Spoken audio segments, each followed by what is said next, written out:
Bismillahirrahmanirrahim. Subhanaka la ilma lana illa ma 'allamtana innaka antal alimul hakim. Rabbi shrah li sadri wa yassir li amri wahlul 'uqdatam min lisani yafqahu qawli.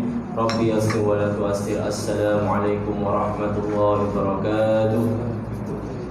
Alhamdulillah, bersyukur kita kepada Allah Subhanahu wa taala dengan limpah rahmat kurnia-Nya Allah dapat himpunkan kita malam ini dapat bersolat berjemaah maghrib insya-Allah. Jadi Allah mudahkan urusan kita juga dapat kita hadir kuliah maghrib yang akan disampaikan oleh Al-Fadhil Ustaz Amin insya-Allah. Jadi ya surau lalu Ustaz boleh insya-Allah. Alhamdulillah Ustaz. Sampai ke obat. Hari ni awal sikit. Tak sangat apa ya.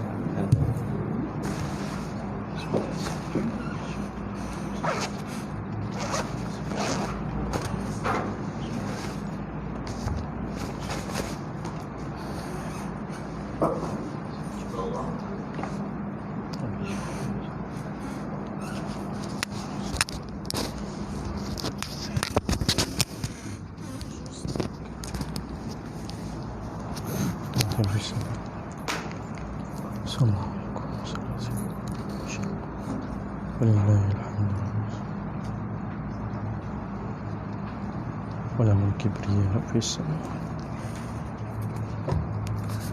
لا إله إلا أنت سبحانك.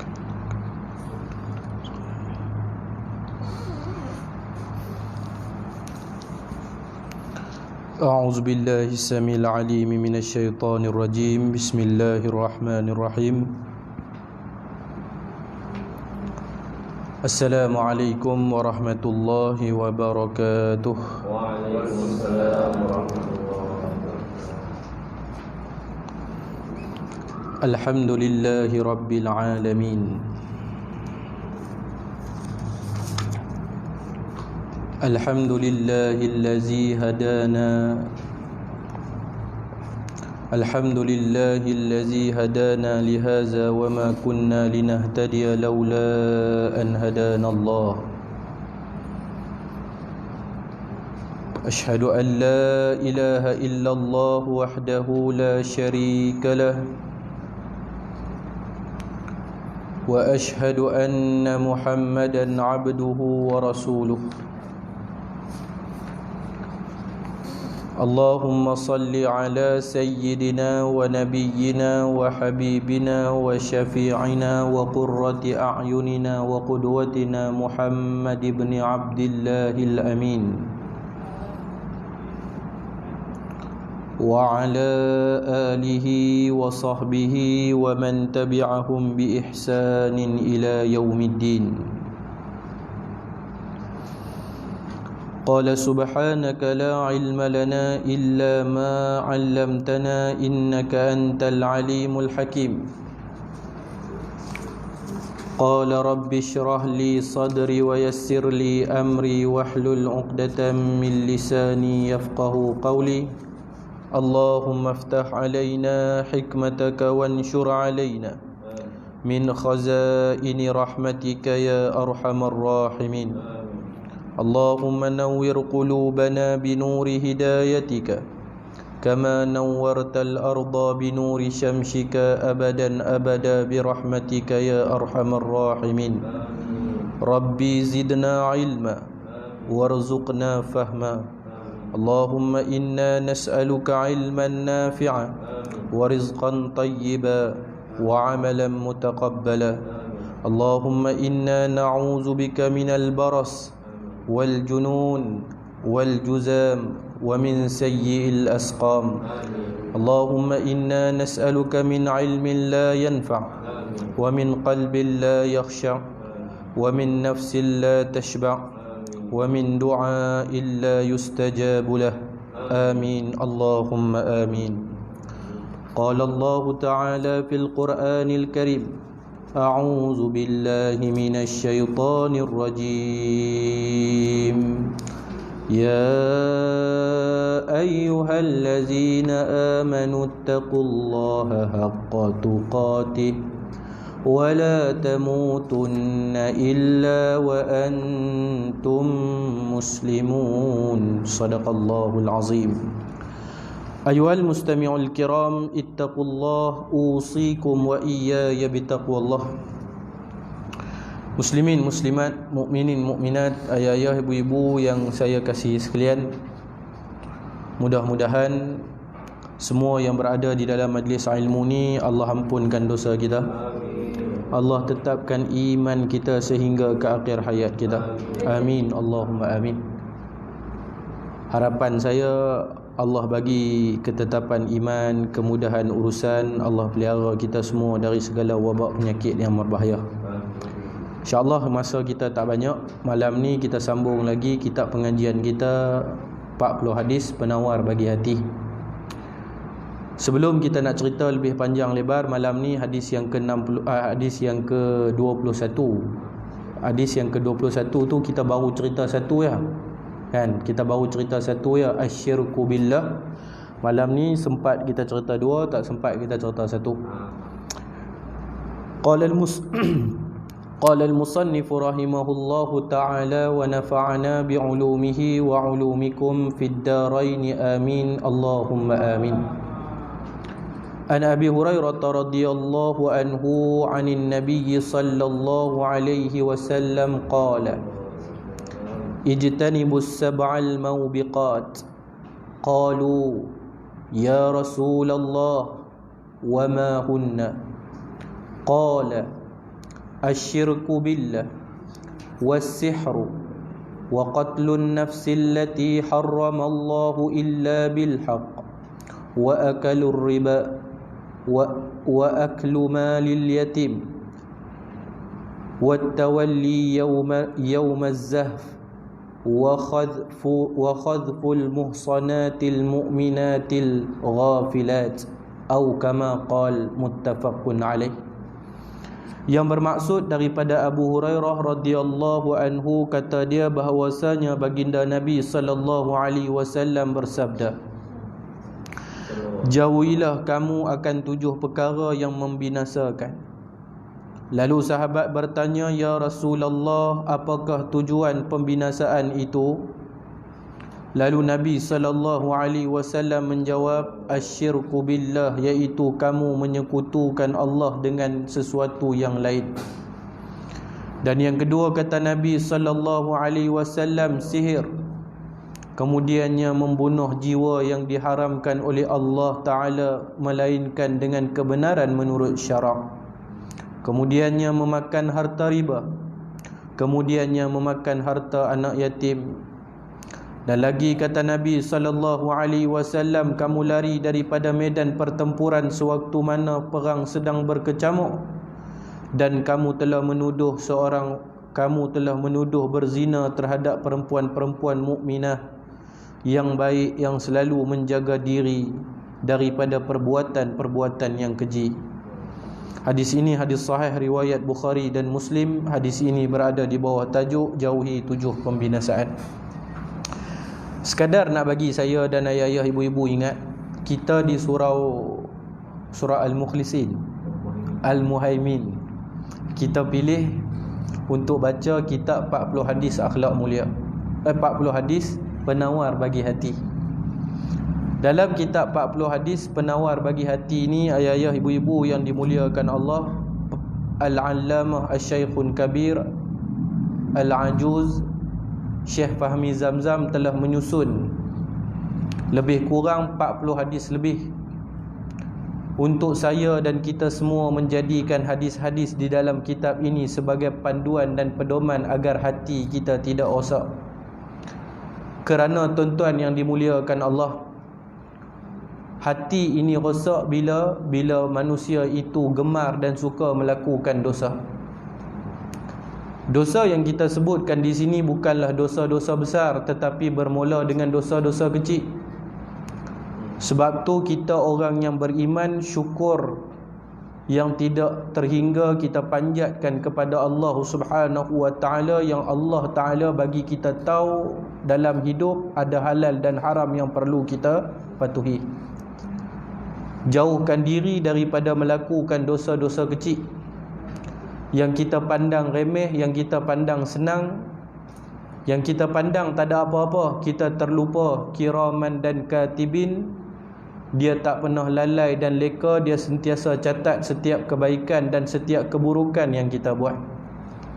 Yang malangnya tuan-tuan yang dimuliakan Allah, mungkin ramai dari kalangan kita yang dia ingat buat dosa ni hanya sekadar dicatat oleh malaikat. Tetapi ada satu benda yang jauh lebih besar yang dia tak sedar dalam kehidupan. Setiap kali bila seorang yang beriman kepada Allah, dia mengaku adanya Allah, dia mengaku adanya Rasul, dia mengaku adanya hari kebangkitan, dia mengaku adanya malaikat, dia mengaku adanya kitab, tiba-tiba sewenang-wenangnya dia dalam hidup melakukan dosa tanpa takut kepada Allah. Setiap kali bila satu orang yang beriman, ayah-ayah, ibu-ibu yang dimuliakan Allah, dia buat sekecil-kecil dosa di dalam alam ni. Bukan kita sebut sebesar-besar dosa di dalam alam ni, tetapi sekecil-kecil dosa. Dan sekecil-kecil dosa di dalam alam ni apa dia tuan-tuan? Benda yang kita tengok senang, kita buang sampah di tempat awam, itu dikira sebagai dosa. Dosa tu pada zahirnya kita tengok dosa yang kecil. Dan kita tak sedar tuan-tuan, setiap kali bila kita buat satu dosa yang paling kecil di dalam alam ini, bermula saat itulah Allah titikkan satu titik hitam di dalam hati kita. Tuan, yang kita tahu bila tinggal solat Jumaat 3 kali, Allah titik satu titik hitam yang kita tak tahu. Dan kita kena tahu malam ni, setiap kali apabila kita mengaku Allah itu wujud, apabila kita mengaku Nabi itu wujud, apabila kita mengaku bahawa di dalam alam ni satu hari kita nanti mati, kita kena tahu kenapa ada dosa dan pahala.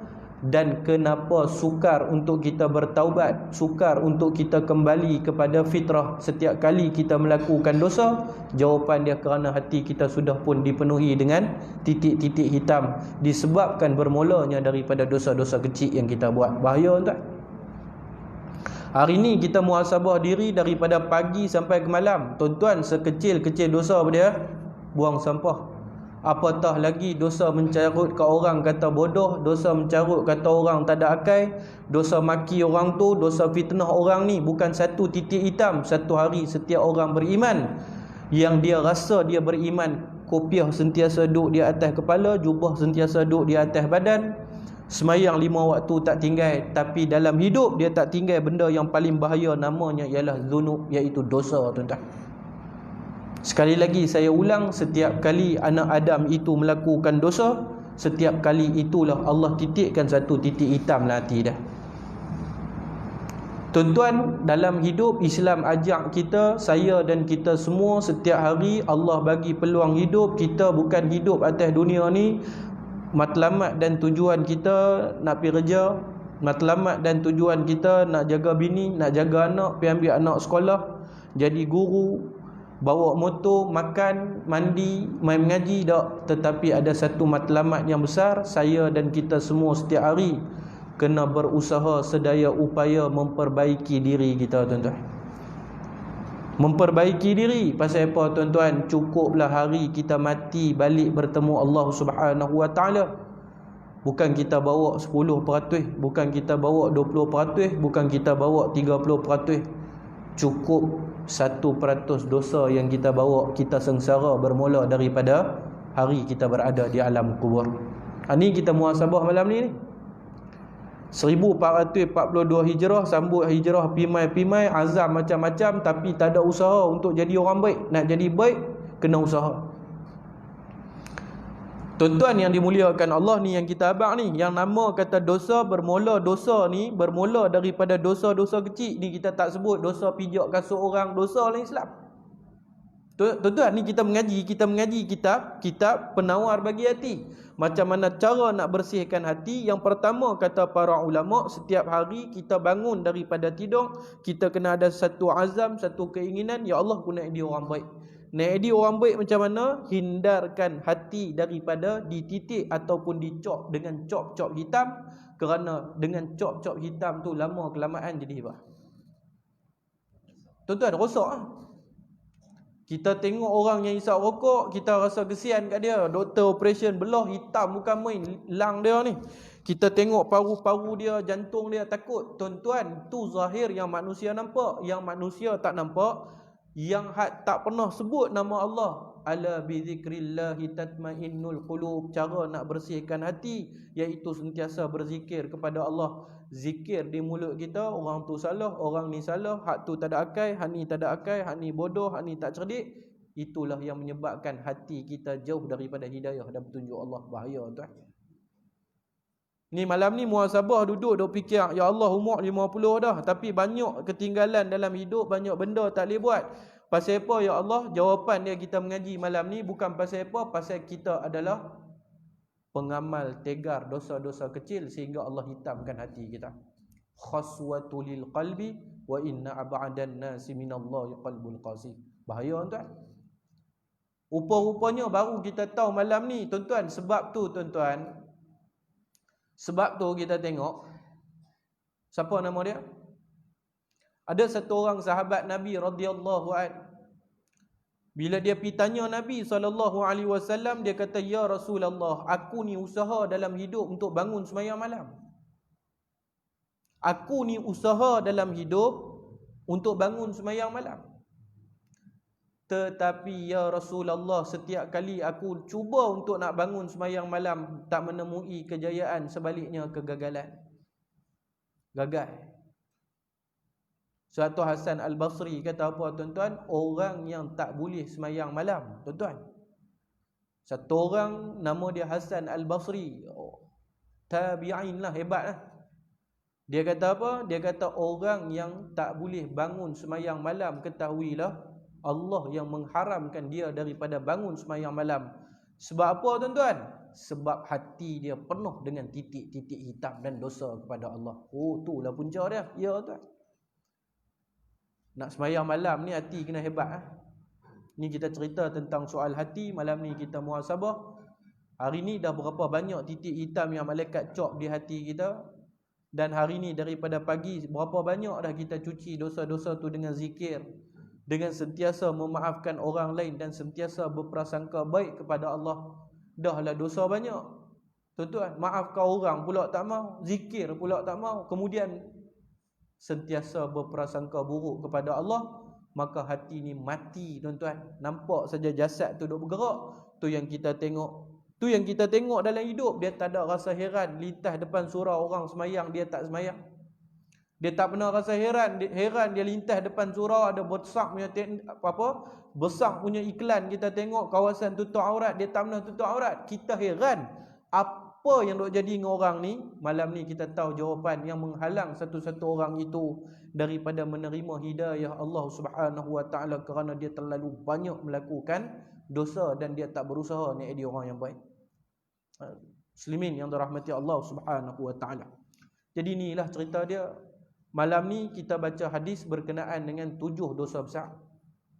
Para ulama di dalam ilmu hadis bincang panjang tuan-tuan, ayah-ayah, ibu-ibu yang dimuliakan Allah. Apakah di dalam Islam hanya 7 dosa ni sahaja yang besar ataupun ada lagi dosa-dosa yang lain? Jawapan dia banyak lagi dosa-dosa yang lain.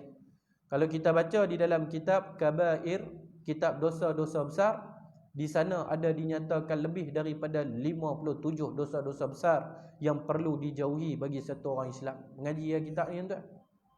Mengaji kitab ni supaya kita tahu apa benda yang kita tak boleh buat. Samalah macam Rasulullah kata, khamsun izabtulitum bihinna wa a'udzu billahi an tudrikuhunna. Nabi sebut di dalam sepotong hadis sahih, kata Nabi, aku berpesan kepada kalian dalam hidup jangan buat 5 benda ni. Nabi sebut di dalam sepotong hadis sahih, Rasulullah kata, khamsun izabtulitum bihinna. Aku nak pesan kepada kalian, ingat dalam hidup ada 5 jenis benda jangan buat. Bahkan Nabi berdoa kepada Allah, wa a'udzu billahi an tudrikuhunna. Ya Allah, aku minta perlindungan daripadamu ya Allah daripada terjebak melakukan perkara-perkara ni. Tapi soal dia, apakah 5 perkara ni saja yang Islam tak bagi kita buat? Jawapan dia lebih daripada 5. Samalah macam hadis yang kita tengok pada malam ni. 7 dosa ni sajakah yang hak dahsyat dalam Islam? Tak, banyak lagi. Tetapi 7 ni adalah dosa-dosa yang dibawa, hadis yang dibawa oleh pengarang kitab untuk dimuatkan dalam kitab ni. Baik muslimin yang dirahmati Allah, tanpa kita buang masa banyak, kita tengok. Kalau tadi kita sebut satu dosa kecil, Allah cop satu titik hitam, lama kelamaan tu yang hak kita tu tuan-tuan. Dosa kecil yang kita sebut, buang sampah di jalan sewenang-wenangnya. At-tuhuru syatru minal iman, kebersihan itu satu daripada iman. Bahkan para ulama kata bukan sahaja buang sampah, orang Islam yang tak jaga kebersihan diri, dia juga sudah melakukan satu dosa besar. Kita muhasabah hidup, kita nak rumah kita ada rahmat, kita nak rumah kita ada redha, tapi di singkir rumah kita pinggan 3 jam sudah, makan tak basuh lagi. Tuan-tuan, ni bukan saya sebut, ni muhasabah yang pertama kita nak tengok sebelum kita tengok hadis ni. Kita sebut tentang iman, at-tuhuru syatru minal iman, lawan kepada orang yang tak bersih, iaitu orang yang pengotok. Orang yang pengotok ni macam mana? Zahirnya kita tengok dia keluar daripada rumah, pakaian dia kemas, tapi tempat kediaman dia bukan main punya kotak lagi, tuan-tuan. Muslimin yang dirahmati Allah, kalau satu dosa kecil yang kita buat, satu titik hitam, apatah lagi dosa-dosa besar yang kita buat ni. Yang pertama, kata Nabi SAW, ijtanibus sab'al maubiqat. Kata Rasulullah, jauhilah kalian daripada melakukan 7 perkara yang akan membinasakan kalian. Lalu sahabat pun tanya, ya Rasulullah, wa ma hunna, apakah perkara-perkara tersebut? Lalu kata Nabi SAW, asyirku billah. Ini kita kena ingat, daripada 57 dosa-dosa besar, dosa besar yang pertama, yang paling besar di dalam sejarah alam, di dalam muka bumi ni, namanya ialah syirik kepada Allah. Syirik daripada sudut bahasa, kita cerita panjang lebar dah hari tu ni, sekadar nak peringat. Syirik daripada sudut bahasa namanya ialah kafara, iaitu kufur kepada Allah dengan segala nikmat Allah Subhanahu wa taala. Sebab tu kita tengok daripada sudut istilah pula, berkata Syekh Abdul Rahman As-Sa'idi di dalam kitabnya. Yang pertama, tengok baik beberapa ciri-ciri syirik. Yang pertama, kamu menjadikan sesuatu sekutu bagi Allah Subhanahu wa taala. Lalu kamu berdoa kepadanya sama seperti mana kamu berdoa kepada Allah Subhanahu wa taala. Ada tak ada, tuan-tuan? Baru kemarin saya tengok masuk berita kan. Pulau besar di Melaka, pulau besar sekarang dah tak sama macam pulau besar dulu. Pulau besar dulu bukan sahaja China, India pi. Orang Melayu kita pi dengan kemenyan, dengan kerih, dengan paku, dengan jarum, dengan kain kuning, dengan raksa, segala benda. Tuan-tuan yang dimuliakan Allah, pi di makam-makam Tok Wali ni, makam-makam wali-wali Allah yang saleh. Depa duk pi doa kat Tok Wali ni, bukan doa Allah selamatkan Tok Wali tu. Depa minta kepada Tok Wali ni sama macam depa minta ke Allah. Itu adalah asyirku billah. Tuan, yang pertama syirik kepada Allah, kufur. Yang kita tahu kufur ni apa dia? Kita minta kepada sesuatu selain daripada Allah, sama macam minta ke Allah Ta'ala. Sama macam minta kepada Allah. Ramai orang hari ni, tuan-tuan, orang abad benda pelik-pelik sikit ni, pokok ni besar. Zaman-zaman jahiliah dulu, bila orang tengok pokok tu besar, menatang tu pelik, kawasan bukit ni pelik, orang pi kat tempat tu, orang doa, orang minta macam-macam. Sama juga masih ada amalan-amalan jahiliah dalam kehidupan orang Islam hari ni. Orang abang kata benda ni pelik ni, bagus. Keramat ni, keramat tahu keramat tuan. Kan, orang abang keramat ni bagus. Dia pun pi kat keramat tu, punya berdoa pasal dia sakit. Orang abang kat dia ni, hang dah lama tak kahwin, naik pi di atas Jabal Rahmah tu, doa sungguh-sungguh kat batu tu. Kan ada satu batu besar, siap pi tulis nama. Tuan-tuan, betul tak betul? Siapa yang dah pi umrah dia tengok sampai tak lagi bang? Panjat dak bukit tu? Tengok dak kat batu tu? Bukan 10,000 nama, beratus ribu nama sampai ke batu-batu bukit yang mulia tu. Allah Ta'ala kata apa? Wa man yu'azzim sya'airallah, tu yang kita tengok daripada syiar-syiar agama Islam ni. Apa dia? Kita berwukuf di Arafah. Arafah tu yang mana bukit yang dinamakan sebagai Bukit Rahmah. Bukit Rahmah tu yang orang kita duk pi doa atas bukit tu, minta. Dia minta atas bukit tu sedangkan dia tak sedar, tuan-tuan yang dirahmati Allah, Allah berada di mana-mana sahaja. minta kepada Allah, Tuhan yang Maha mendengar, tak ada apa-apa istimewa pun, bahkan siap pi tulis nama. Ini semua perbuatan-perbuatan yang dinamakan syirik kepada Allah. Inilah yang menyebabkan terhalang hati kita daripada nak bersih. Saya nak berubah jadi baik ustaz, tapi siapa payah sangat. Ni tengok balik. Kemudian kata lagi Syekh Abdul Rahman As-Sa'idi, iaitu kemudian yang keduanya yang dikatakan syirik kepada Allah, kamu takut kepada sesuatu sama macam kamu takut kepada Allah Ta'ala. Ada tak ada orang hari ni macam tu tuan? Takut kat satu-satu orang ni sama macam dia takut kepada Allah Subhanahu Wa Ta'ala. Tuan-tuan tengok tuan-tuan orang isap dadah. Kesian kat dia. Dengan tak ada iman, dia duduk di bangunan-bangunan gelap, di bawah-bawah jambatan, dia isap menatang tu. Dia kira Allah Ta'ala tak nampak tuan-tuan. Dia kira Allah Ta'ala tak nampak. Tuan-tuan tengok orang-orang yang berzina. Dia cari hotel-hotel selamat, RM500-600 dia bayar. Dia kira Allah tak nampak perbuatannya. Tetapi tuan-tuan, sekali bila penguatkuasa mai, dia lari takut kat penguatkuasa tu lebih daripada dia takut kepada Allah. Kita muhasabah diri hari ni. Hari ni kita muhasabah diri. Ada tak ada manusia buat benda tu? Dan kita muhasabah diri, kita mengaji kitab ni, tujuan dia bukan untuk kita dengar, tapi kita nak berubah. Saya dulu yang bercakap di depan ni, apatah lagi ayah-ayah ibu-ibu yang duduk di depan ni, tujuan matlamat kita kongsi sama-sama apa yang dinyatakan dalam kitab ni untuk sama-sama jadi bagus. Kalau takat saya main baca, saya pun balik tak beramal, tuan-tuan pun dengar, balik tak beramal, tak ada apalah. Macam itulah manusia, kalau dia nampak kata Allah duduk di mana-mana tuan-tuan, dia tahu dan dia sedar setiap benda yang dia buat dalam dunia ni yang tak boleh buat, namanya ialah dosa. Agak-agak tuan-tuan, ada orang nak buat benda-benda yang tak patut dia buat. Manusia banyak hipokrit tuan-tuan. Dia sampai satu-satu tempat, dia tengok tak ada penguatkuasa, dia parking kereta tak mana pun. Siap duk beli barang seronok bukan main. Penguatkuasa main takut dia kat penguatkuasa lebih daripada takut Tuhan. Orang duk azan hayya 'alas solah, dia tak pergi sembahyang pun happy lah. Penguatkuasa main tak dan azan hayya 'alas solah, lari tercerit-cerit pergi nak ambil kereta. Kena saman 300 lagi, mampus dia bang. Tuan-tuan faham tak sahabat ni? Misal perumpamaan yang kita nak bagi, itulah sifat manusia yang tidak takut kepada Allah, yang dia ni takut lebih kepada makhluk. Hati-hati tuan-tuan. Jangan sampai dalam hidup kita takut kepada makhluk lebih ataupun sama macam kita takut kepada Allah. Makhluk takat dunia ya. Kita belajarlah daripada kisah Masyitah. Tuan-tuan semua orang tahu kisah Masyitah. Siapa dia Masyitah? Tukang sikat rambut anak-anak Firaun. Tapi kalau kita baca dalam sirah, Masyitah ni bukan nama dia. Orang kita sebut Masyitah. Masyitah tu berasal daripada perkataan mishtah. Mishtah tu apa bang? Sikat. Nama Masyitah kita tak tahu. Nama suami Masyitah kita tahu. Siapa nama suami dia? Hazaqil. Iaitu orang yang paling Firaun percaya dalam istana dia. Sikat-sikat rambut Firaun, anak Firaun, jatuh pi sikat. Tuan-tuan yang dimuliakan Allah, ni muhasabah kita. Jatuh sikat tu apa jadi? Jatuh sikat, nak ambil sikat tu lah. Bila tunduk nak ambil sikat tu, dia sebut apa? Bismillahirrahmanirrahim. Ni sifat orang yang beriman.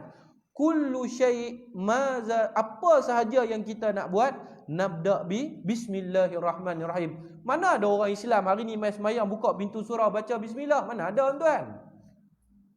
Ni muhasabah kita. Mana ada orang sehari keluar pada surau serlumkan surah bismillahirrahmanirrahim? Mana ada?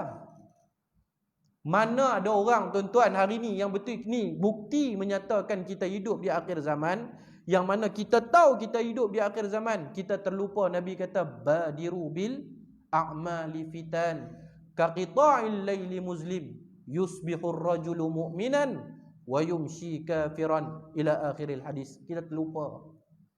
Kita terlupa Nabi pernah sebut satu hadis kepada sahabat yang mana benda ni tak jadi di zaman sahabat, tak jadi di zaman Rasulullah, jadi di zaman kita, walaupun permulaan ambang dia kata para ulama. Apa dia? Badiru bil a'mali fitan. Nabi kata cepat-cepat beramal kamu selagi jangan sampai kamu hidup di satu zaman yang mana pada zaman itu fitnah yang sangat dahsyat.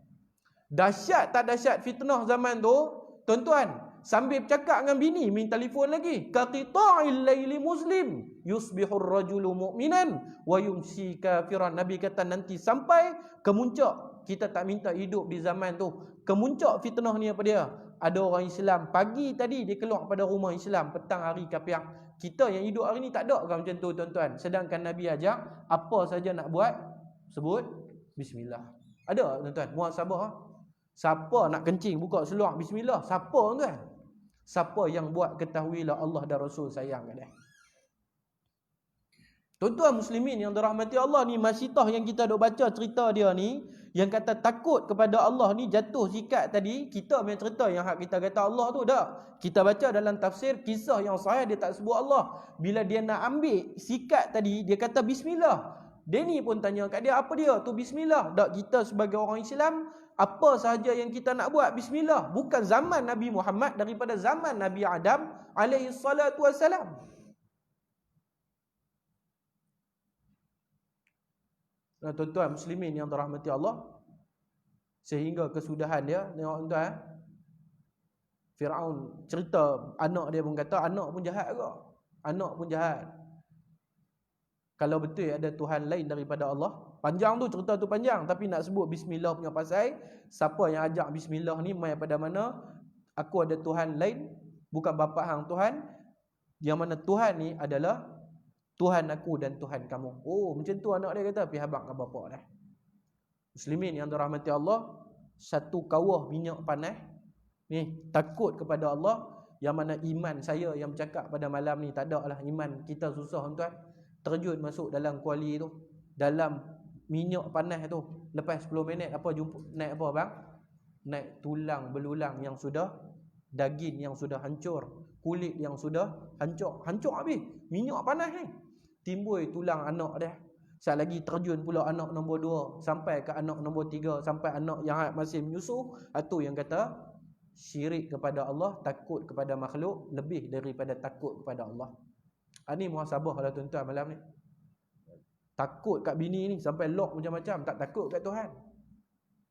Takut kat suami ni sampai lock macam-macam, tapi tak takut kat Tuhan.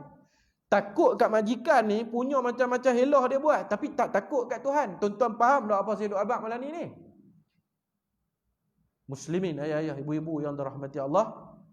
Kemudian yang terakhir sekali, yang terakhir sekali, atau kamu mencintainya seperti mana kamu menyintai Allah Subhanahu wa taala. Habis hak ni kita fikirlah tuan-tuan. Dalam hidup kita, orang hina Islam tak ada apa-apa pun bagi kita. Orang hina Allah Taala tak ada apa-apa pun. Baru-baru ni kita tengok surat khabar Perancis, hina lagi Islam, tak ada apa-apa pun. Kita boleh makan tidur. Tapi tuan-tuan, orang hina mak bapak kita lebih daripada segala-galanya. Sebab tu bagus kata-kata Syekh Abdul Rahman As-Sa'idi ni. Dia kata apa? Yang kita sebut pokok kepada syirik kepada Allah. Yang pertama sekali, apabila kamu meminta sesuatu sama macam kamu minta kepada Allah. Kamu takut kepada sesuatu sama macam kamu takut kepada Allah. Kamu cinta kepada sesuatu sama macam kamu cinta kepada Allah. Maka cukuplah itu perkara untuk mengeluarkan kamu daripada Islam yang mulia ni tuan-tuan. Ayah-ayah, ibu-ibu yang dirahmati Allah, yang kedua. Yang kedua kata Nabi sallallahu alaihi wasallam, was-sihru. Was-sihru, sihir. Sihir kepada sihir. Sihir di antara dosa-dosa besar di dalam Islam. Sihir ini berpunca daripada hati manusia yang sakit. Allah Subhanahu wa taala berfirman di dalam surah Al-Baqarah pada ayat yang ke-102. A'udzu billahi minasy syaithanir rajim. Walakinnash syayatin kafaru yu'allimuna an-nasa as-sihr. Tetapi syaitan-syaitan itulah yang kafir, yang mana mereka mengajarkan kepada kamu sihir, mengajarkan kepada manusia tentang ilmu sihir. Baik, tuan-tuan yang dirahmati Allah, sikit ya kita tengok bab sihir. Tahukah ayah-ayah, ibu-ibu yang dirahmati Allah, sebab apa syaitan mengajar manusia untuk mempelajari ilmu sihir? Ni berlaku daripada zaman kerajaan Babil. Siapa dia kerajaan Babil? Namrud, yang zaman Namrud tu siapa nabi yang Allah utuskan kepada mereka? Nabi Ibrahim alaihi salatu wassalam. Asal usul amalan sihir ni kita baca dalam surah Al-Baqarah, panjang Allah cerita tu. Tu saya kata kalau nak cerita habis tak habis. Kita nak tengok lebih kepada tasfiyatul qulub. Hadis ni, kitab yang kita baca ni bukan untuk mensyarahkan apa itu sihir dan sebagainya, tapi nak sebut punca sihir. Sihir ini bermula daripada zaman kerajaan Babil, iaitu satu kerajaan yang terletak, Babil ni di mana? Di Iraq. Di Iraq satu ketika dahulu yang dipimpin oleh satu pemimpin yang jahat, namanya ialah Namrud. Maka pada zaman tu sihir adalah amalan budaya kehidupan manusia. Budaya zaman Nabi Musa lagi-lagi lah. Kemudian apa yang berlaku? Allah hantar dua orang malaikat, nama dia malaikat Harut dan Marut, yang asalnya nak ajak kepada manusia cara nak lawan sihir. Tapi manusia ni pula pergi minta tolong kat malaikat. Sesatnya perangai manusia ni macam mana nak mempelajari ilmu sihir.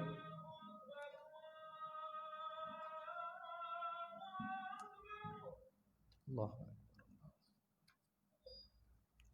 Ayah-ayah, ibu-ibu muslimin yang dirahmati Allah Subhanahu wa taala, ingat baik-baik.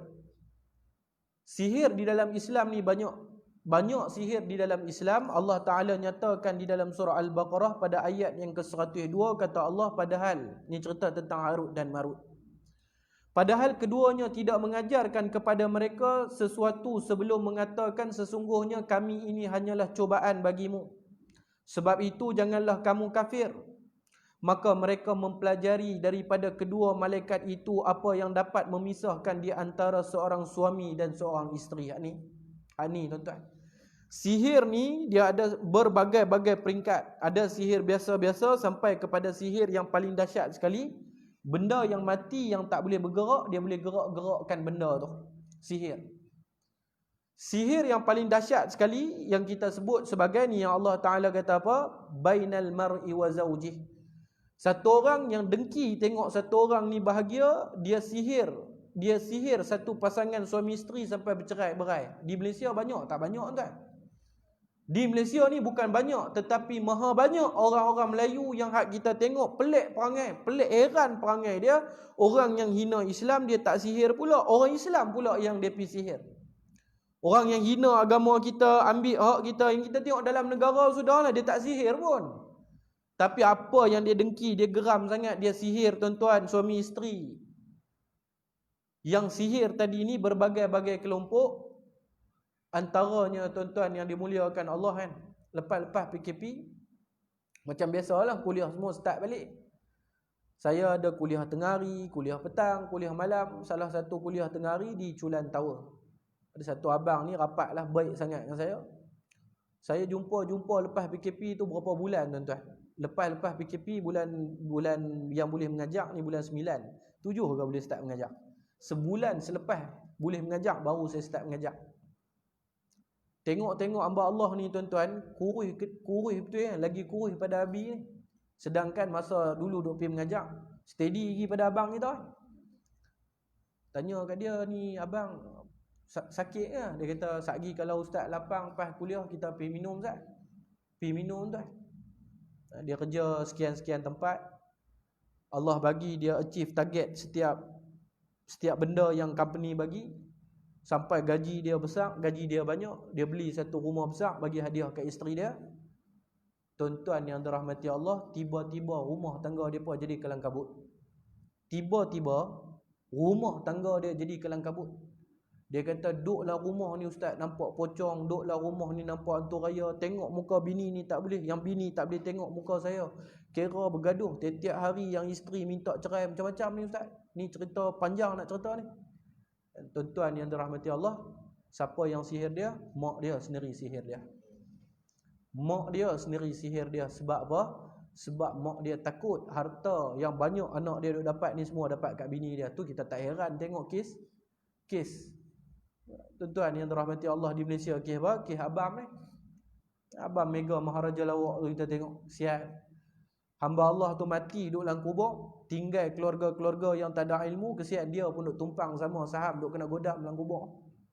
Kesian tuan-tuan. Sebab tu Rasulullah suruh kita jadi orang yang adil. Ta'allamul faraid. Jadi orang yang adil, ada harta faraid siap-siap. Yang mana patut kita bagi buh penama, buh siap-siap. Jangan sampai kita susah dalam kubur esok. Mak sendiri tuan-tuan. Mak sendiri hidup, tuan. Mak dia suruh, mak dia kata senang ya, kalau hang nak bahagia, hang cerai abang bini hang. Bagi rumah tu kat aku. Ni mak, ni isteri. Anak 3 orang lah. Dia kata sakit ustaz, tidur malam tak boleh. Sihir. Nah ayah-ayah, ibu-ibu yang dirahmati Allah, sihir ni banyak dalam Islam tu kita sebut. Sihir ni bahaya kerana sihir ini, sebab apa sihir ni tuan-tuan kena tahu? Syaitan ni tuan-tuan yang dirahmati Allah, dia bukan takut kat manusia. Dia takut kat siapa? Dia takut kat Allah Ta'ala. Tapi macam mana cara nak sesatkan manusia? Cara nak sesatkan manusia, jauhkan manusia tu daripada ingat kepada Allah. Syaitan dia tak takut kat saya, dia tak takut kat abang, dia tak takut kat tok wali mana pun dia tak takut. Dia takut kat Allah saja. Dia takut bila mana manusia ni kenal Allah, banyak beramal soleh kepada Allah. Jadi macam mana cara dia nak sesatkan manusia? Cara dia nak sesatkan manusia berbagai-bagai cara. Yang paling besar ibu dia iaitu melalaikan manusia daripada ingat kepada Allah. Hak tu ya. Ibu-ibu pakai tudung macam mana punya labuh pun, tapi kalau tak takut kepada Allah, dia tak takut pun kat kita. Ingat, syaitan dia tak pernah takut kepada mana-mana makhluk, takut dia hanya kepada Allah. Dan apabila manusia tu lagi soleh, lagi-lagi dia takut, dia nak menjauhkan manusia tu daripada syariat Islam yang sebenar. Bahaya sihir ni tuan-tuan. Kita belajar di dalam sirah, bukan manusia biasa yang kita sebut hamba Allah yang disihir oleh mak dia, bahkan Nabi SAW pun disihir. Tuan-tuan tahu Rasulullah pun pernah disihir. Nabi SAW telah disihir oleh satu orang laki-laki yang bernama Labid ibn Ashab. Yahudi, bila perang dengan Nabi kalah, bila buat macam-macam cara nak gagalkan dakwah Nabi kalah ni. Lah kali tak puas hati, sakit hati ni pasal punca sihir ni sakit hati ni dendam kat orang tu, dengki tengok orang ni berniaga bagus, dengki tengok orang ni bini dia cantik, dengki tengok laki dia ni berjaya. Sihir ni lah. Sihir kita di Malaysia ni ayah-ayah, ibu-ibu, pengalaman saya tengok tak sedahsyat macam sihir-sihir di negara Arab. Sihir di negara Arab ni, salah satu sihir yang dahsyat saya pernah tengok di negara Arab. Tuan-tuan, dia tak suka kat perempuan tu, macam-macam lah. Dia ambil pakaian dalam perempuan tu, antaranya dia ambil darah haid perempuan tu. Dan dengan sebab tu Islam ajak. Takkan saya nak ajak aku malam ni. Kita kadang tak erti dengan pad-pad tu, dengan darah-darah tu kita buang. Basuh dulu bagi bersih. Basuh dulu bagi bersih baru buang. Kita tak tahu dengan pad tu esat lagi, kerana darah tu orang boleh buat sampai kita muntah darah, tuan-tuan. Di Yaman, tuan-tuan, dia ambil pad tu yang ada darah, dia ambil bangkai katak. Tuan-tuan, dia ambil bangkai katak, dia puja benda darah kotak tadi ni, dia bagi syaitan tu makan, kemudian dia masukkan pad tu dalam mulut katak. Bangkai katak ni dia jahit, kemudian dia tanam dalam satu pasu. Perempuan tu dah kena sihir dah. Perempuan tu dah kena sihir bukan kerana ada gambar, tak ada gambar pun. Pasal dia tak suka kat perempuan tu, dia dapat apa? Darah perempuan tu. Dia dapat darah perempuan tu. Ni kalau dulu masa belajar di Yaman, antara benda yang dahsyat lah. Kes ni dahsyat. Ayah-ayah, ibu-ibu, dia buh pek tu dalam mulut katak, kemudian dia seal, jahit mulut katak tu, dia tanam. Sihir ni tuan-tuan, nak kena pergi ambil kena belajar. Sihir ni kalau orang buat kat kita guna barang, kita kena pergi ambil. Nabi kena sihir. Yang kata laki-laki Yahudi sihir Nabi tadi, dia ambil satu lilin, dia ukir Nabi punya wajah, bentuk tubuh badan Nabi, dia upah satu budak Yahudi khadam Rasulullah, pergi ambil sikat rambut Rasulullah, dia ambil beberapa helai rambut Rasulullah, kemudian dia cucuk dengan sebelah tusukan di lilin tu. Dia buat apa? Dia ambil pelepah tamar. Tuan-tuan, pelepah tamar tu, tahu pelepah tamar? Dia balin di dalam satu perigi yang buta, bi'ril buda'ah, perigi buta, gambar seniman bujang lapuk kan? Perigi buta, perigi ni atas tu pula dia letak satu batu. Siapa manusia yang cari nak jumpa? Tuan-tuan, sihir ni bukan kata boleh ruqyah macam tu baik tak, nak kena pergi ambil berkeluar mai ni. Sihir yang saya abang tadi kerana lalai, kerana sakit hati, tak senang tengok bini dia cantik, kerana lalai juga bini dia tadi buat benda yang kita abang. Patut hari-hari duk basuh, buang benda tu bersih. Tapi hari ni buang dengan darah-darah. Penangan dia apa tuan-tuan? Dia buh dalam mulut katak tadi, dia tanam dalam pasu. Kemudian dia tanam pokok naik. Perempuan tu duk sakit ni 4-5 tahun, pokok naik tinggi. Bila pokok naik tinggi, dia buat apa abang? Dia konkritkan pokok tu di dalam bangunan tuan-tuan. Dia konkritkan. Last sekali turun yang paling, bahasa Penang dia kata orang kaki ya. Paling champion sekali di Yaman mai. Cari tuan-tuan. Bukan nak keluar sihir tu, nak kena reban bangunan tu punya tembok. Nampak tuan-tuan? Pasal hati sakit. Hati. Sihir ni banyak. Tu yang kita sebut. Kita tak sebut lagi sihir dengan mata, uyun. Satu Nabi kata jauhi daripada pandangan yang jahat. Macam mana pandangan yang jahat? Kita tak ada ilmu, tak mengaji tuan-tuan. Kita tengok satu orang budak, orang tua-tua kata jangan tegak main tu, budak-budak sikit perut. Inilah nama dia sihir uyun. Kita tengok satu budak, dia kata gebu budak ni, cirit seminggu budak tu tak baik. Pi jumpa doktor tu tak baik, pi jumpa doktor ni tak baik, pi jumpa ustaz buat ayak tawak, ni ada orang tegak ni. Tu nama dia sihir. Sebab tu kena mengaji. Sihir ni dia ada beberapa peringkat, 10 peringkat lebih. Yang paling dahsyat yang saya abang ni ya. Tuan-tuan di Yaman masa saya belajar, dahsyatnya orang Arab ni, dia tunggu depan bank ni. Kita pelajar-pelajar nak ambil duit, kita ambil lalui bank Arab, nama bank tu Bank Arabia. Bank tu nama dia Bank Arab. Bankal Arabia, bahasa Arab dia panggil Bankal Arabia. Siapa pun kad bank apa pun yang tu lah. Depa-depa ni tuan-tuan, yang pengamal-pengamal ilmu sihir ni, pengamal-pengamal ilmu sihir ni, dia pergi tunggu di depan bank tu. Kalau tuan-tuan pernah dengar ada satu orang ustaz yang mengajar, famous jugalah Ustaz Khalid Nayan nama dia, famous, kawan baik depan rumah. Cikgu kenal, guru kenal. Ustaz Yasir kami di Yaman panggil guru. Tuan-tuan, dia ambil $1,500, turun pada tangga bank. Ahli sihir ni duk tunggulah depan pintu tangga. Dia kata, ya akhi, indaka walla'ah, adakah lighter nak pinjam? Walla'ah tu lighter. Kita ni tuan-tuan tak isap rokok ni, kita nak kata tak ada lighter ni. Tapi kadang-kadang orang dengan gaya-gaya, siap nak selup poket, nak abang kata tak ada. Dia angkat kepala, dia tak sedar apa tuan-tuan. Pasport dia tu ambil, $1,500 dia tu ambil, kad bank dia tu ambil. Siap tanya lagi, berapa nombor akaun bank hang? Sihir ni jangan main tuan-tuan. Bukan sahaja dia pemisah antara suami isteri, kadang-kadang isteri buat nak bagi suami dengar cakap sihir. Kadang-kadang suami buat nak bagi isteri tunduk, nak kahwin dua, nak sesah. Banyak tuan-tuan di Malaysia ni. Di Malaysia ni bini tak berani kata apa. Ada satu orang hamba Allah, panjang lebih kita, salah ni tuan-tuan. Last ni cerita lah sihir. Bahayanya sihir.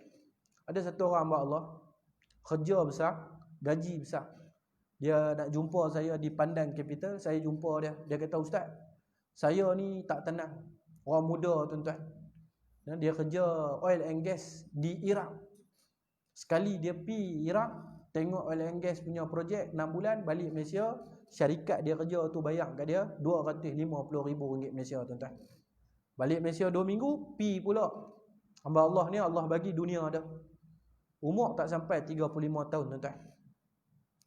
Jadi dia kata masa panjang cerita dia lah, panjang cerita dia. Kita ringkaskan cerita dia.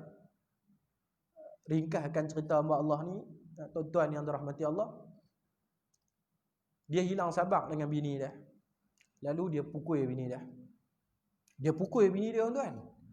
Kita bila dengar ni, saya dengar ni tuan-tuan, berasa nak pukul dia kat kedai makan masa tu ke.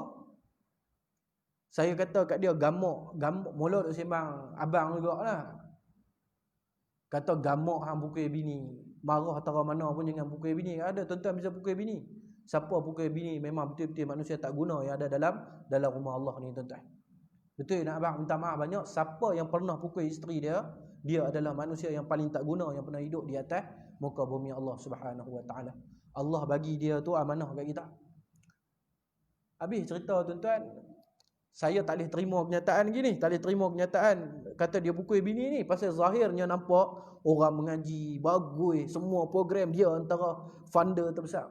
Saya abang kat kawan baik saya seorang ustaz juga. Saya kata dia, mu bisa dengar tak orang pukul bini ni? Dia kata banyak dia duduk di satu flat, tak payah abang lah di mana.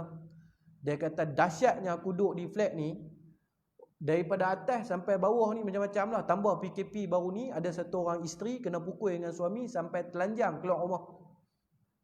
Pecah buah pinggang kiri kanan. Kami semua jiran-jiran pujuk suruh pergi report polis. Bini tak mau report polis. Ibu-ibu kena pukul daripada tak ada anak sampai anak sulung umur 16 tahun sekarang ni. Sekarang ni, dia ni yang perempuan ni yang kata baru ni masa PKP kena pukul dengan suami sampai pecah buah pinggang, telanjang, terjun parit bawah rumah tu. Depan flat depa ni ada satu parit besar tuan-tuan. Terjun, lari pi mana tak tahu. 3-4 hari tak ada duit patah balik mai. Muslimin yang dirahmati Allah. Apa punca dia? Punca dia suami kahwin dua. Kerja tak mau, sihir isteri. Buat ilmu pengasih kat bini, calik kat itu, calik kat sini, bawa bantai, tang tu. Sebab tu daripada tak ada anak sampai 16 tahun, laki jijak ke, laki kencing kat muka ke, apa pun sabar ni, sampai pecah buah pinggang tuan-tuan. Ingat pilah umrah berapa kali pun, semayanglah sampai hancur kepala sekalipun, nama kata syirik, nama kata sihir ni, sihir lah tu.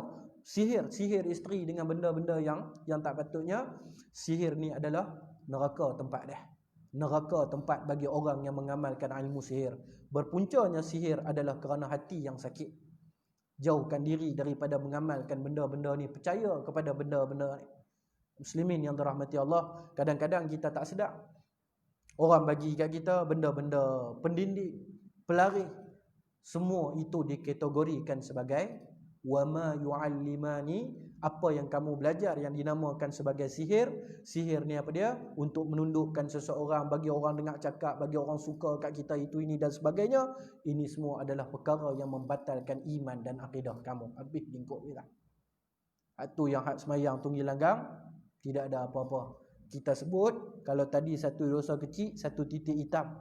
Cuba tuan-tuan bayangkan, buat sihir, percaya sihir, jadikan sihir ni sebagai duit ringgit dah, makan minum dah. Bahkan cerita recommend pula ke orang ni, kalau hang tak boleh lepas ni bomoh ni bagus, lingkup binasa habis tubuh badan dia. Dan muslimin, ayah-ayah, ibu-ibu yang dirahmati Allah, insya-Allah panjang umur sihat, kita sambung lepas ni. Wa qatlun nafsil lati harramallahu illa bil haqq. Ini bahaya ni. Hari ni tuan-tuan, bila hidup tidak berlandaskan iman, satu orang pencuri yang kita tangkap, kita pukul dia sampai macam nak mati. Sedangkan hadis pada malam ni kita baca, wa qatlun nafsil lati harramallahu illa bil haqq. Dosa besar yang ketiga di dalam Islam, iaitu kamu bunuh satu jiwa yang tidak berdosa. Tuan-tuan, kita tengok budak-budak muda hari ni, lumba motor, tak dapat awet punya pasal, sebat orang dengan sepana, tak gila tuan-tuan. Tuan-tuan tengok orang Islam hari ni hilang daripada nilai kemanusiaan. Satu orang yang curi di supermarket, mereka boleh ikat, mereka tabuh 3 suku maut. Islam tak ajak macam ni. Siapa yang ajak tuan-tuan buat benda ni? Ingat, dalam Islam, siapa dia yang kita boleh bunuh tuan-tuan? 3 golongan. Dalam Islam, siapa dia yang kita boleh bunuh? 3 golongan. Nak tahu siapa dia? Bulan depan kita sambung 3 golongan ni. Lain daripada 3 golongan ni ustaz, dia main flat kami, dia curi ustaz Dia curi, kami nak tangkap dia tak dapat, dia terjun tang tu, terjun tang ni, lah kali dapat geram yang pasal kami tabuh dia 3 suku maut. Kalau dia mati masa tu tuan-tuan, neraka tempat kita. Kalau dia mati masa tu, ingat apa? Yang kita tabuh jijak dia, renyak dia, dia curi kereta kita yang pasal Tuan-tuan, Islam bagi kita pukul orang sampai mati. Boleh, tapi pada beberapa hal dan keadaan. Ada beberapa golongan yang Islam bagi kita pukul dia sampai mati. Bukan macam yang kita tengok hari ni, seksa dalam penjara sampai mati. Allahu Akbar. Tuan-tuan, nanti tuan-tuan akan tengok, saya nak baca ayat Quran. Akan datang, Allah Ta'ala nobatkan orang Islam yang bunuh orang Islam dengan sengaja. Allah Ta'ala akan bagi kat dia 5 bentuk bala kat dia. Memain tuan-tuan. Allah berjanji satu orang Islam yang bunuh orang Islam yang tak bersalah ni, satu orang Islam yang soleh ni, tuan-tuan, kita tengok hari ni apa presiden apa Israel, Perdana Menteri apa nama Syria, Perdana Menteri Yaman, depa ni bunuh tuan-tuan, bukan satu hari satu jiwa orang yang beriman, bahkan ratusan jiwa orang yang beriman. Ui tuan-tuan, bunuh satu orang yang beriman, Allah Ta'ala sediakan 5 kemurkaan yang paling dahsyat. Allah laknat orang Islam ni. Tuan-tuan memain. Allah Tuhan yang cipta alam ni, pasal bunuh orang Islam dengan sengaja, Allah laknat dia. Satu baru, ada lagi 4 ni bulan depan saya nak abang. Tuan-tuan cuba bayang, hari ni orang bunuh orang Islam sewenang-wenangnya. Ui, apa nak jadi dengan orang ni? Sebab tu jangan memain. Satu tuan-tuan, orang dunia kata macam-macam kat Donald Trump ni. Orang dunia kata macam-macam dekat Presiden Israel ni. Tapi tuan-tuan tak heran ke? Tak ada hati perut ke dia ni? Jawapan dia apa? Jawapan dia Allah Ta'ala kata, kami matrikan, kami patri hati dia daripada ada rasa kesian kepada manusia. Muslimin yang dirahmati Allah, mudah-mudahan perkongsian pada malam ni kita jadikan iktibar dan tauladan. Saya susun 10 jari, minta ampun, minta maaf banyak-banyak, panjang lah malam ni lah. Minta maaf kot korang terkasak. InsyaAllah sihat tubuh badan. Kita sambung lagi bulan depan. Apa yang baik itu daripada Allah, yang lemah, yang silap, yang salah dari kesilapan dan kelalaian diri saya sendiri. Kita tutup majlis dengan tasbih kafarah dan suratul Asr. Subhanakallahumma wa bihamdika asyhadu an la ilaha illa anta astaghfiruka wa atubu ilaih. Wal 'asr innal insana lafi khusr illa alladhina amanu wa 'amilus solihat wa tawasaw bil haqqi wa tawasaw bis sabr. A'udzu billahi samil 'alim minasy syaithanir rajim. Radina billahi rabba wa bil islam dina bi Muhammadin nabiyyan wa rasula. Allahumma ja'al jam'ana hadza jam'an marhuma wa tafarruqna min ba'dihi tafarruqan ma'suma. Amin Allahumma amin walhamdulillahi rabbil alamin. 2 minit boleh ayah ibu-ibu? Tuan-tuan sebut pasal sihir tapi tak sebut pun pendinding sihir kan. Nabi kena sihir. Ringkas saja, Rasulullah kena sihir. Nabi sakit ni tu saya cerita, sampai Nabi semayang asar 2 rakaat. Sampai Nabi semayang fardu yang pada asalnya 4 rakaat jadi 2 rakaat. Sahabat tanya kepada Rasulullah, "Ya Rasulullah, ni simptom-simptom kita disihir. Apakah syariat ni dah tukar daripada 4 rakaat kepada 2?" Rasulullah kata tak. Nabi kata apa? Nabi kata minal jinnati wan nas, qul a'udzu nas malikin nas ilahin nas min syarril waswasil khannas allazi yuwaswisu fi sudurin nas. Balik baca. Nabi sebut ayat tu. Nabi kata sesungguhnya sihir itu menyebabkan seseorang was-was banyak dalam hidup dia. Hati-hati. Sejam duk kat pancok buka pilih ayak ni, nak mandi tak boleh. Pasal apa ustaz? Takut, minta maaf lah, celah pusat tak kena ayak, mandi wajib tak sah. Allazi yuwaswisu fi sudurin nas. Hati-hati tuan-tuan, orang yang was-was banyak, ada kebarangkalian dia sudah pun disihir. Jadi punya dahsyat Nabi kena sihir ni. Rasulullah ajak kita. Rasulullah ajak saya dan kita semua. Malam ni saya kongsi dengan ayah ibu-ibu, ingat baik. Sebelum turun 2 surah di dalam Al-Quran yang dinamakan sebagai surah Al-Mu'awwizatain. Siapa tahu apa itu surah Al-Mu'awwizatain? Saya tanya, saya jawab, buanglah. Dah berhenti lambat. Surah Al-Mu'awwizatain itu merujuk kepada 2 surah yang dinamakan sebagai surah Al-Falaq dan surah An-Nas. Masa sebelum daripada turun 2 surah ni abang, Nabi bila nak buat satu-satu benda, Nabi baca satu benda. Kita Al-Mu'awwizatain ni pun tak baca, yang hak mula-mula ni pun Nabi tak baca. Yang hak mula-mula Nabi buat pun kita tak baca. Apa dia yang mula-mula Nabi buat? Nabi selalu akan baca Rabbi a'udzubika min hamazatis syayatin wa rabbi a'udzubika an yahdurun. Sebelum turun surah Qul a'udzu birabbil falaq dengan Qul a'udzu birabbin nas. Ingat baik. Tapi tu protect Nabi punya amalan untuk protect Nabi daripada kena sihir. Sebab tu ibu-ibu dalam sembahyang yang tadi Abi baca kan, niat dalam hati, ya Allah jadikan ayatul kursi ini sebagai perisai kepada diri aku. Ini bukan saya ajak, ulama ajak. Jadi Rasulullah bila kena sihir, turun mai dua malaikat, seorang di ujung kepala, seorang di ujung kaki. Baca al-muawwizatain.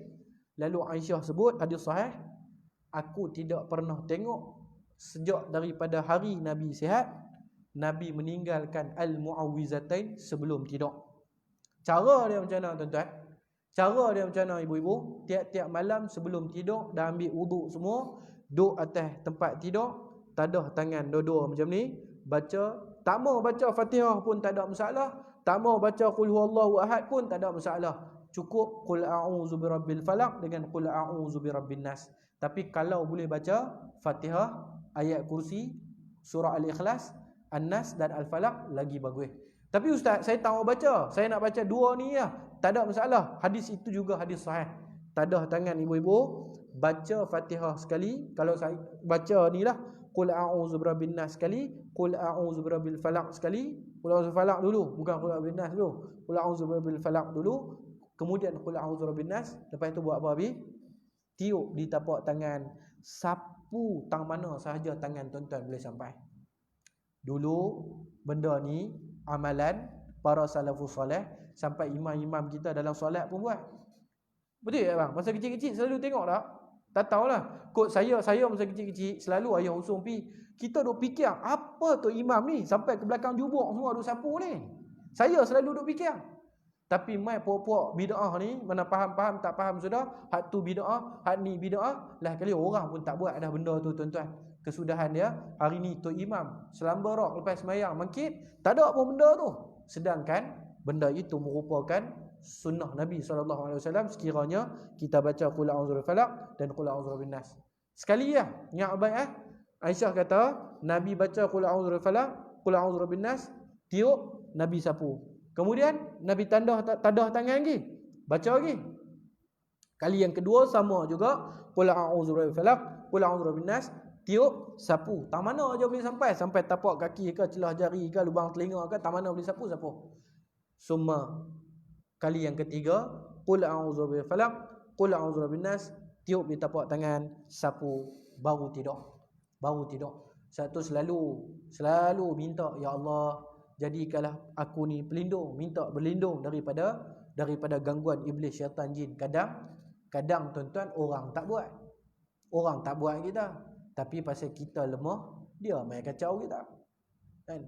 Tambah orang yang suka keluar waktu maghrib dan waktu rembang. Ni bukan saya melawak tuan-tuan. Tanyalah ke orang yang selalu duk pi berubat orang-orang yang sakit ni. Dia bawa kereta tepi-tepi laut maghrib. Syaitan pun dengar azan lari terberak-berak. Kita tahu hadis tu. Dia pula dalam kereta macam syaitan, duk buka lagu apa, pop ye-ye ke, Bob Marley ke, tak tahu. Setan tu pun tak tahu nak singgah pergi tang mana. Ni bukan saya buat cerita sungguh. Setan tu singgah pergi masuk dalam badan dia. Tuan-tuan, bila azan maghrib dengan azan zuhur ni, setan lari terberak-berak. Sebab tu Nabi kata apa? Tutuplah bejana kamu walaupun dengan satu lidi, tapi dengan a'udzubillahi minasyaitonirrajim. Padahal zahir dia kalau cicak kencing masuk abang. Tapi bukan nak abang cicak kencing. Tu setan yang lari terberak-berak, dia langkah, dia kencing habis. Sampai dia lari tu terkencing, dia masuk 2-3 titik, dia cirit masuk 2-3 titik tu yang kita minum sambil tengah duk maghrib, orang sembang tu sedap bukan main. Oi sedap, dia kata sedap. Kopi ni kena main minum time maghrib. Pasal apa? Pasal syaitan duk kencing dalam bejana minuman tu. Hati-hati tuan-tuan. Itu kita abang, kadang orang tak buat. Setan lari kerana takut diri dia tu. Tak ada iman, tak ada pendinding, setan masuk pergi duduk dalam diri dia. Kesudahan dia binasa habis tubuh badan dia. Wassalamualaikum warahmatullahi wabarakatuh.